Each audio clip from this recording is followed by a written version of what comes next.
What's up guys, welcome back to my channel. Today we are going over our 2021 goals to see how we did in all of our goals, and I just have to tell you, it's really crazy to look back and see all these goals that we set in the end of 2020 and see how many of them actually were accomplished. You set these goals and you think, yeah, you know, I don't know that this is possible, but we're just gonna say something crazy, and I hope I'm not totally embarrassed when we have huge misses, even though that's not necessarily something to be embarrassed about. But yeah, we destroyed it. We absolutely destroyed it this year. We killed it. It's just, I don't even know that I'm gonna have that much to say in this video, because I just feel like each goal we just did so well on. So anyway, I'm gonna go through them because I think it's really important to circle back.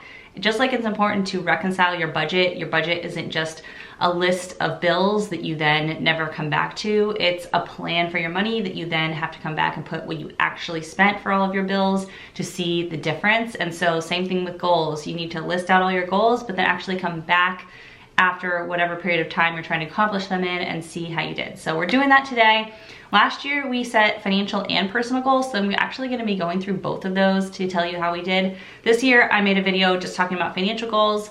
I don't know why I didn't include personal goals. I think because I'm pregnant, which was actually one of our goals for this year, which is amazing and I feel so grateful for. I don't know, I didn't really set personal goals for 2022, but I think that's silly and I definitely should. So maybe I should make a video just talking about our personal goals or my personal goals for 2022. Let me make a note of that. Anyway, if anything, I just hope you find this motivating.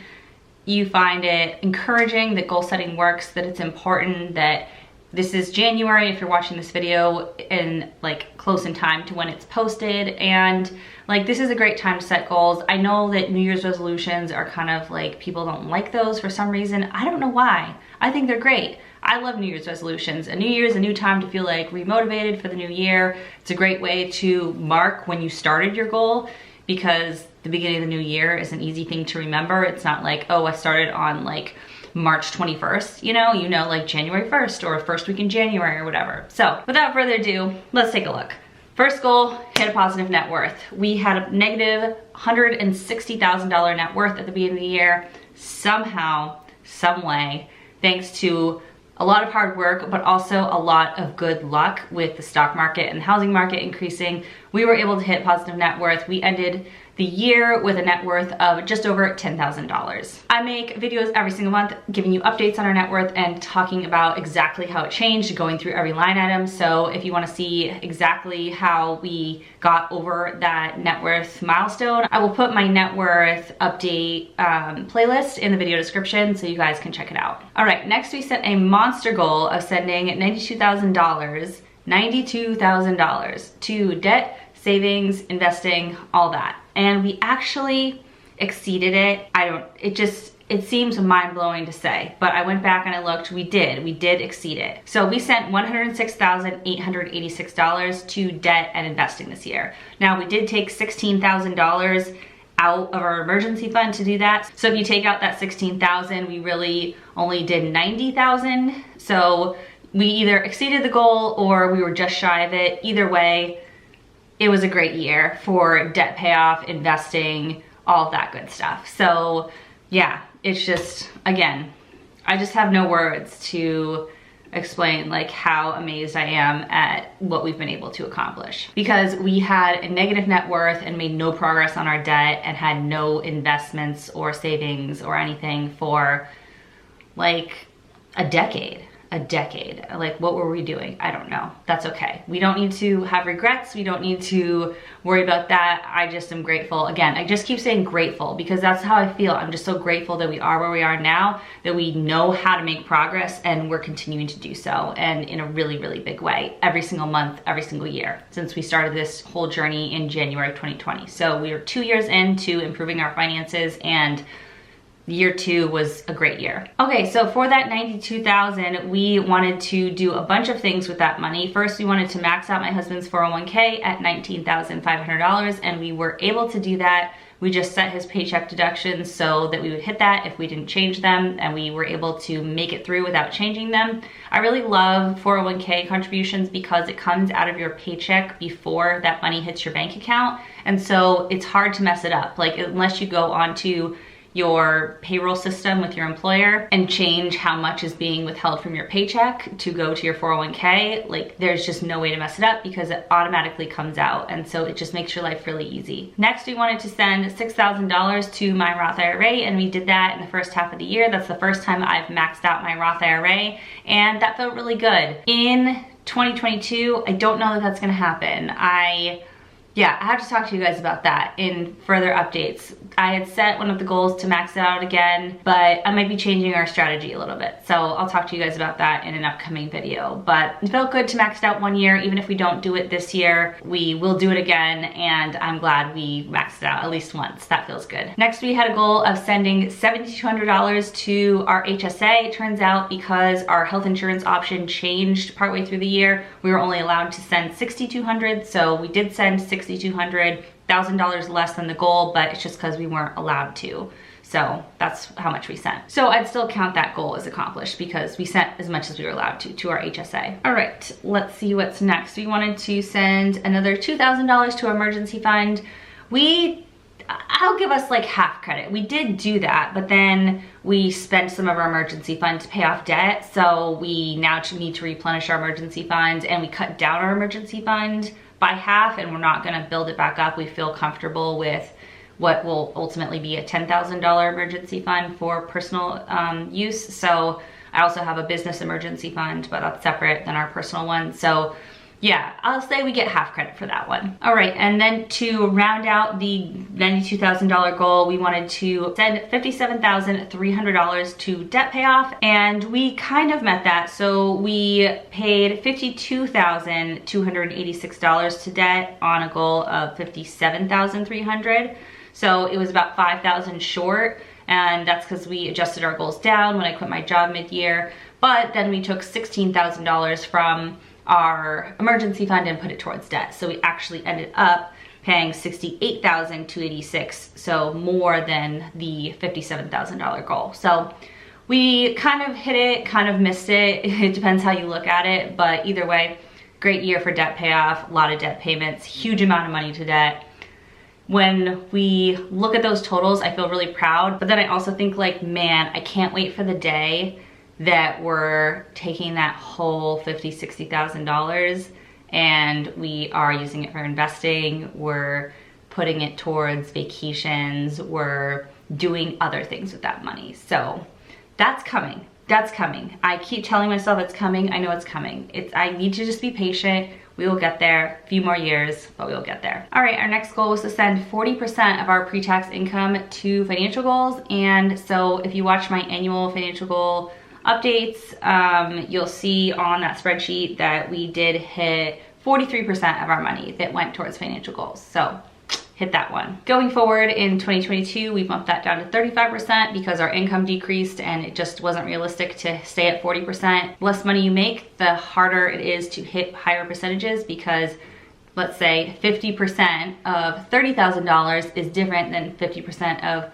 $150,000. So you gotta be realistic based on your income. As your income increases, it's easier to hit those high percentages. So since our income went down, we're trying to be realistic and we decreased the percentage we're going for in 2022. But we did hit 43% in 2021. All right, and then my final money goal was to have a better money mindset.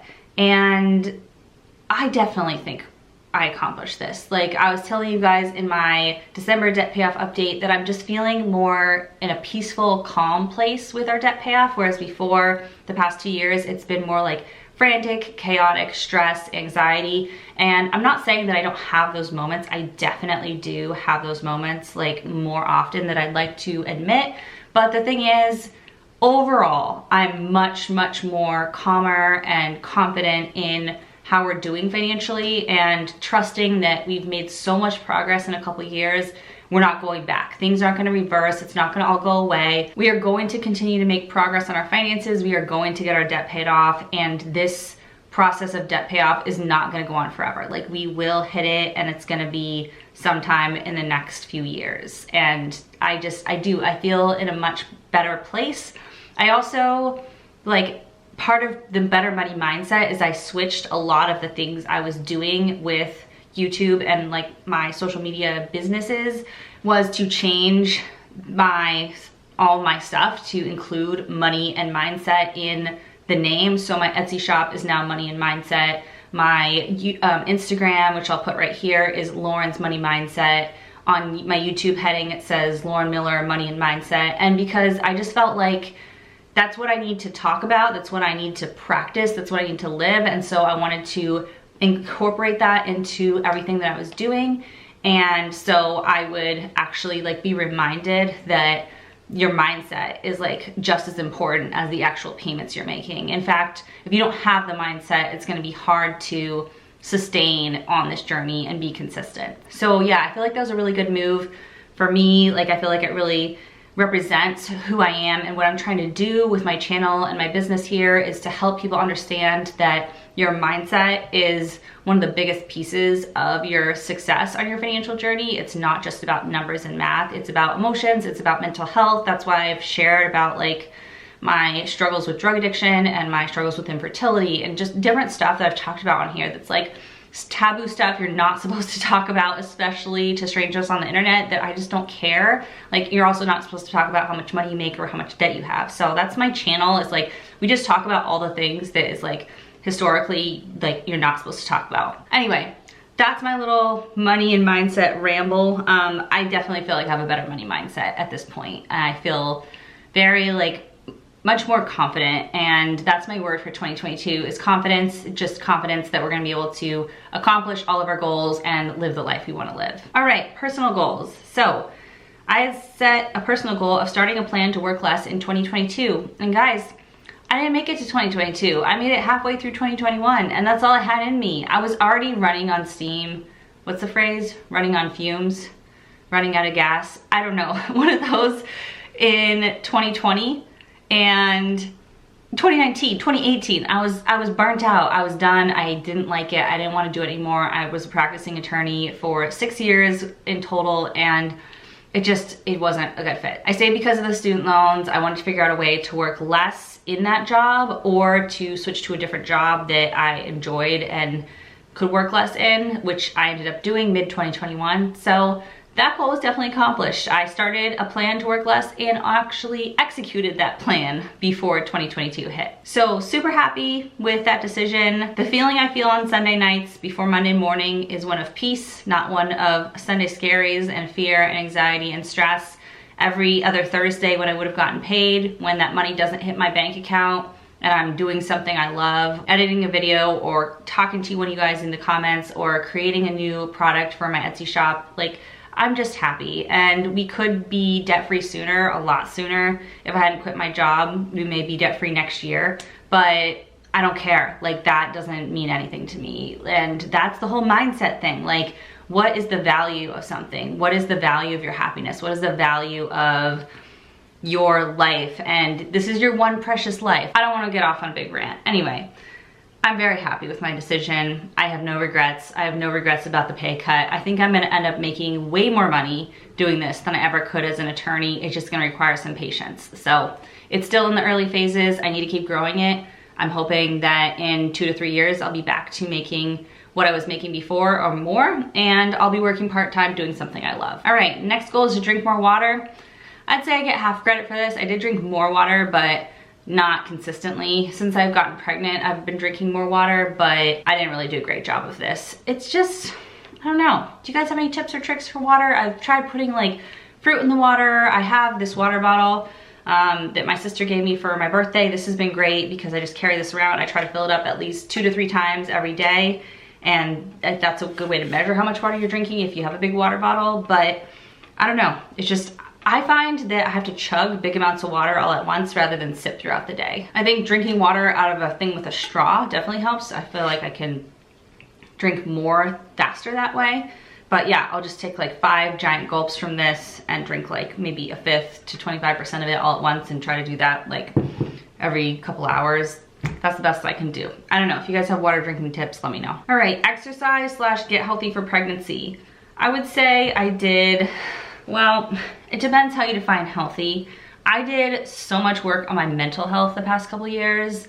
I did about the same or less physical exercise. So yeah, I have been walking on the treadmill or going for walks like about 4 days a week now that I've been feeling better. The first trimester just like knocked me out, but now I'm in my second trimester and I have been walking. So I do want to get into some like strengthening stuff, not just walking, but at least we're getting some steps in. So in the winter, that's kind of hard to do outside sometimes because it's just so uncomfortable to be outside. But yeah, I would not say I accomplished this one. And it's something I've struggled with for years. Yeah, it's just, I think it'll happen when my mental health's in the right place. And that's why I've made mental health a priority and therapy a priority. And I feel like it will fall into place in the next like couple years if I keep making it a priority. All right, less stress in 2021, definitely accomplished. It all having to do with 2 things, quitting a job I hated and doing more therapy. That's it. I feel way less stressed. That's it. That's all I had to do.